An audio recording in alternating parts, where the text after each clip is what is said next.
ഓണക്കോടി ഇല്ലാതെ എന്ത് ഓണം അല്ലേ? ഞങ്ങളുടെ ഇത്തവണത്തെ ഓണക്കോടിയാണ് കണ്ടോ ഇത് ഈ കാണുന്നത്. ഞങ്ങൾ ഇത്തവണ മെറൂൺ കളറും ക്രീം കളറും കോമ്പിനേഷനാണ് എടുത്തേക്കുന്നത്.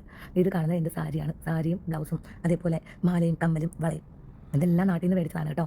ഇതിപ്പോൾ കാണുന്നത് കുഞ്ഞാറ്റയുടെ ഡ്രസ്സാണ്. കുഞ്ഞാറ്റയ്ക്ക് നാട്ടിൽ നിന്ന് കുഞ്ഞാറ്റയുടെ കുഞ്ഞമ്മ കൊടുത്തു വിട്ട മാലയാണിത്. ഇത് കുഞ്ഞാറ്റയുടെ ആൻറ്റി മേടിച്ച് കൊടുത്തിട്ട വളയും അതേപോലെ കുഞ്ഞാറ്റയുടെ ഉടുപ്പ്. എനിക്ക് ഏറ്റവും ഇഷ്ടപ്പെട്ടത് കുഞ്ഞാറ്റയുടെ ഉടുപ്പാണ്. ഇത് ഈ നാട്ടിലെ ഒരു ബോട്ടിക്കിൽ കൊടുത്ത് തയ്പ്പിച്ചതാണ്. ബോട്ടിക്കിൻ്റെ ഡീറ്റെയിൽ നിങ്ങൾക്ക് ആർക്കെങ്കിലും വേണമെങ്കിൽ പറയാൻ മതിയേ. കണ്ടോ, നല്ല അടിപൊളി ഉടുപ്പല്ലേ, സൂപ്പറല്ലേ.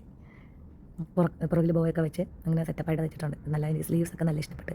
കുഞ്ഞാറ്റയ്ക്ക് ഇച്ചിരി വലുതാണ്, പിന്നെ അഡ്ജസ്റ്റ് ചെയ്ത് ഇടാം. ഇതിപ്പോൾ കാണുന്നത് ഹയയുടെ ഉടുപ്പാണ്. ഹയയുടെ ധാവണി സെറ്റാണ്. കൂടെ ലോട്ടസിൻ്റെ നെക്ലേസും കമ്മലും വളയും വെച്ചിട്ടുണ്ട്. ഇത് ഹയയുടെ ബ്ലൗസാണ്. പിന്നെ ധാവണി പാവാടയും ധാവണി ഇരിപ്പുണ്ട്.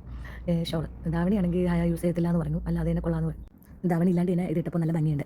അങ്ങനെ ഞങ്ങൾ ഇത്തവണത്തെ ഓണക്കോടിയെല്ലാം നാട്ടിൽ നിന്ന് തയ്പ്പിച്ചും മേടിച്ചും ഒക്കെ കൊണ്ടുവന്നിരിക്കുകയാണ് കേട്ടോ. എല്ലാം നല്ല രീതിയിൽ തയ്ച്ചിട്ടുണ്ട് കേട്ടോ. ഇത് ഞങ്ങളുടെ വീട്ടിനടുത്ത് ഒരു ചേച്ചി തയ്ച്ചതാണ്. അവർക്ക് ബോട്ടിക്കൊക്കെ ഉണ്ട്. അങ്ങനെ ഇതെല്ലാം മേടിച്ച് കൊണ്ട് തയ്ക്കാൻ കൊടുത്തതും ഒക്കെ ചെയ്തതെല്ലാം എൻ്റെ അനിയത്തിയാണ്. അവളാണെങ്കിൽ നല്ല ഹെൽപ്പാണ് കേട്ടോ.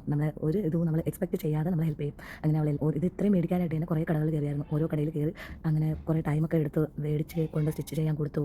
പിന്നെ എല്ലാം ചെന്ന് കളക്ട് ചെയ്തു, എല്ലാം പാക്ക് ചെയ്തു. പിന്നെ ഞങ്ങൾക്ക് വേണ്ടുന്ന ആക്സസറീസ് ഒക്കെ മേടിച്ച് ഇങ്ങനെ കൊടുത്തേച്ചു. അങ്ങനെ നല്ല ഹെൽപ്പാണ് കേട്ടോ. അവർക്ക് വെരി ബിഗ് താങ്ക്സ്. പിന്നെ ഈ നെക്ലേസ്, കുഞ്ഞാറ്റയുടെ നെക്ലേസ് എനിക്ക് ഇഷ്ടപ്പെട്ടായിരുന്നു. അത് തന്നത് കുഞ്ഞാറ്റയുടെ കുഞ്ഞമ്മയാണ്. കുഞ്ഞമ്മയ്ക്കും ഒരു ബിഗ് താങ്ക്സ്. അപ്പോൾ എല്ലാവർക്കും ഹാപ്പി ഓണം.